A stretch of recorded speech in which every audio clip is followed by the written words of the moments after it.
Link किया हुआ, ठीक है जनाब। अब वो उस लिंक से इमेज डिलीट हो जाती है, ठीक है, या आपके फोल्डर से वो इमेज डिलीट हो जाती है, प्रॉपर तौर पर इंटरनेट नहीं चलता, ठीक है, या कोई भी इस तरह का इशू आ जाता है, उस सूरत में क्या टेक्स्ट डिस्प्ले हो, ताकि यूजर को परेशानी में डाले बगैर हम ये यूजर को दिखा सकें यहाँ पर क्या था। अगर यूजर ये समझता है कि नहीं यार यहाँ पर कोई इमेज होनी चाहिए थी, किसी वजह से लोड नहीं हुई, नेट नहीं चल रहा था या ऐसा कोई भी इशू हो रहा था, उस सूरत में यूजर को क्या टेक्स्ट में डिस्प्ले करना, ठीक है, उसको बेसिकली हम ऑल्ट टेक्स्ट कहते हैं। फॉर एग्जांपल एक कार की इमेज थी, आपने ऑल्ट टेक्स्ट लिख दिया car image, image of a car, picture of a car, उस सूरत के अंदर क्या होगा, अगर इमेज लोड नहीं होती, कोई सर्वर इशू आ गया, इंटरनेट इशू आ गया, एनीथिंग कैन हैपन, उस सूरत के अंदर आपका वो जो ऑल्टरनेट टेक्स्ट है वहां पर डिस्प्ले हो रहा है। अच्छा अब हमारे पास क्या है, नेविगेशन।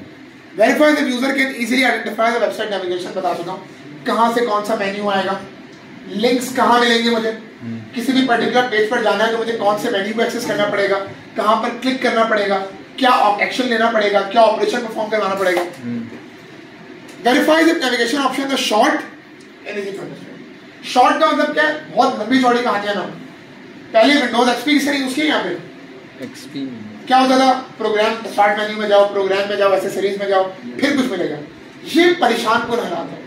इसमें क्या होगा, पहले यहाँ जाना है, यहाँ जाना है, आपको मल्टीपल स्टेप्स याद रखना है। यहाँ पर जितना शॉर्ट काम करोगे, विंडोज 10 में क्या होता है, सब कुछ सामने होता है। जो कॉमन टास्क है, जो फ्रीक्वेंटली यूज टास्क है, जिन्होंने विंडोज का पहला टॉपिक मेरे साथ पढ़ा है उनको पता होगा कि विंडोज के अंदर क्या होता है, जो फ्रीक्वेंटली यूज टास्क होते हैं उनको सामने कर दिया, कि जिनका पता है कि यार यूजर ने यूज करने ही करने, वो उन्होंने क्या कर दिया, सामने कर दिया। भाई डायरेक्टली क्लिक करो, यूज कर लो आसानी के साथ, सही है ना।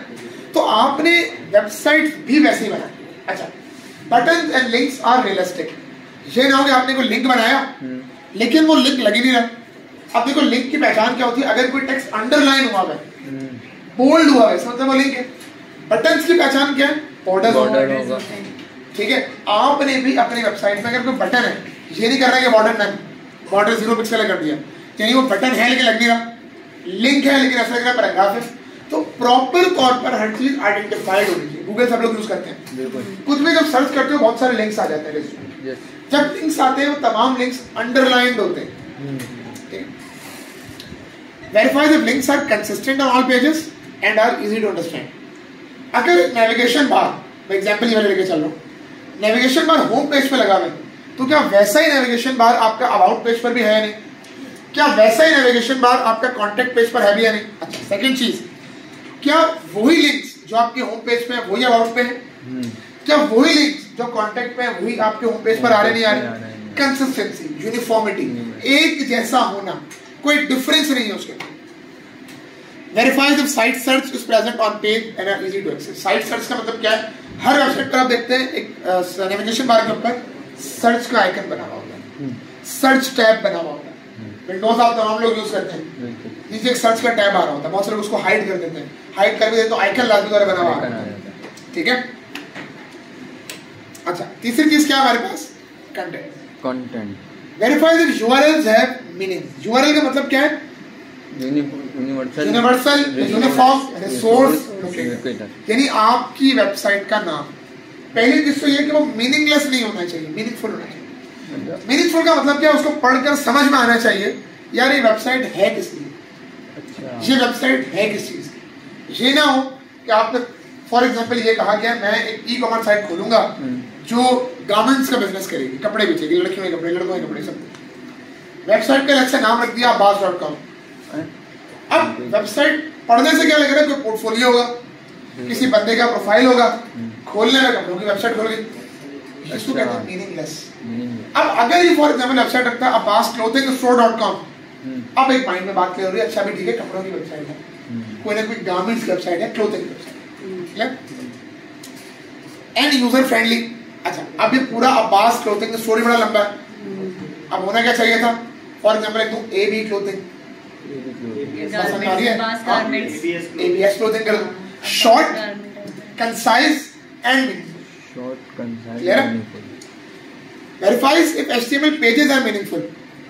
फॉर एग्जांपल आपने एक वेबसाइट बनाई ई कॉमर्स की, उसके अंदर आप एक पेज लगा दे गेम, नॉनसेंस बात हो गई, जरूरत ही नहीं है वहां पर उस चीज की, आप ऐड कर रहे हैं। अच्छा, verify the important content is above the fold, यानी जो भी चीजें मैं लिख रहे हो इंपॉर्टेंट है। मैंने बात की थी लास्ट टाइम भी, ये ना हो कि वेबसाइट कपड़ों की है, कंटेंट जूतों का चल रहा है। ये ना हो वेबसाइट आपने बनाई ई कॉमर्स, कंटेंट एडिडास का चल रहा है, कंटेंट नाइकी का चल रहा है। Verifies if highlighting of the content is used cautiously, हर चीज हाईलाइटेड नहीं है, हर चीज को बोल्ड नहीं करना है। बोल्ड या वाज़ेह उसी चीज को करेंगे, हाईलाइट उसी चीज को करेंगे जिसकी तरफ यूजर की अटेंशन आप ग्रैब करना चाहते हैं। इसके बारे में आप ये सोचते हैं कि यूजर इसको तो फौरन देखे, इसकी तरफ तो कहते हैं ना फौरन मुतवज्जे हो जाए। Verify that original copy is concise and illustrative pictures, ये नहीं कि टेक्स्ट भर दिया। बहुत से लोगों ने अभी बूटस्ट्रैप के असाइनमेंट में किया भी था, टेक्स्ट बराबर, पिक्चर्स है ही नहीं, अब बिल्कुल समझ लें आटे में नमक के बराबर है। ये काम नहीं करना है भाई, ठीक है। आपको ऐसी वेबसाइट बनानी है जिसमें टेक्स्ट भी हो, पिक्चर्स भी। मैंने याद होगा बुक की एग्जांपल दी थी, एक किताब ले लें, एक ऐसी किताब जिसमें सारा टेक्स्ट है, थोड़ी देर में आपका रिस्पॉन्स होगा यार ये बहुत मोटी किताब है, हम नहीं पढ़ सकते। पिक्चर्स लगाने से क्या होगा, अब आपके माइंड पहला आपका जो अट्रैक्शन जा रहा होगा, आपका अट्रैक्शन पॉइंट होगा पिक्चर। आप पिक्चर को देखेंगे, अच्छा भाई ये ठीक है, इसमें ये हो रहा है, मेरे काम की चीज तो पढ़ो, नहीं है काम की चीज, क्लियर है। Verify the styles and colours are concise, consistent. ये ना हो कि होम पेज की थीम है ब्लैक एंड व्हाइट, अबाउट की थीम हो गई ब्लू एंड ग्रीन, कॉन्टैक्ट की थीम हो गई रेड एंड ब्लू, गोला झंडा नहीं बना। एक दफा अपनी वेबसाइट, ये प्रोजेक्ट्स के लिए भी सुन लें, एक दफा अपने वेबसाइट की थीम को डिसाइड कर लें, हमेशा आप उसी थीम के ऊपर ही काम करें, आपके तमाम pages should match that theme. Second चीज, आपका फुटर, आपका नेविगेशन बार हर पेज पे आना एक जैसा आना, कॉपी पेस्ट। अब कॉपी पेस्ट का मतलब क्या है, हर पेज पे जो इनकी थीम होगी, जो कलर स्कीम होगी वो सेम होगी, ठीक है। इस स्टेप शुड